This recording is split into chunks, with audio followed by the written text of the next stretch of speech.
Joint replacement is a serious surgical procedure.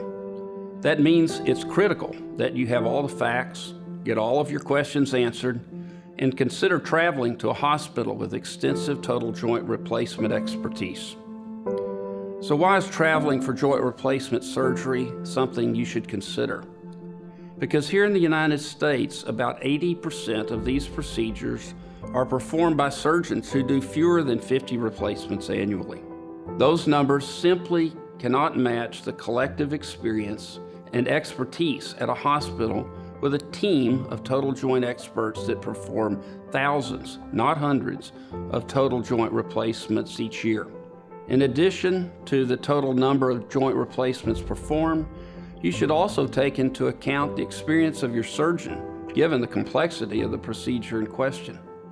While a general orthopedic surgeon might be capable of performing a basic replacement, a complicated total joint replacement or secondary surgery is best performed by a surgeon with specialized training and experience.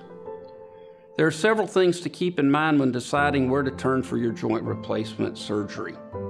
First, you should look for a hospital that is nationally recognized for excellence. Second, you should choose a hospital with a team of surgeons who not only perform surgeries, but who are also actively involved in research, academics, the design of the latest new implants, and they develop the new surgical methods and tools, making joint replacement more of a minimally invasive procedure. And finally, look for a hospital with recovery programs that could mean shorter hospital stays, minimal discomfort due to their advanced pain management techniques before, during, and after surgery. This includes starting rehabilitation immediately following surgery to get you up and walking, as well as new pain-relieving therapies. While the decision to undergo joint replacement surgery is a difficult one, traveling to a top hospital that performs thousands of complex joint procedures and offers the latest, most advanced treatments could put an end to your pain and get you back to living your regular life, making it well worth the trip.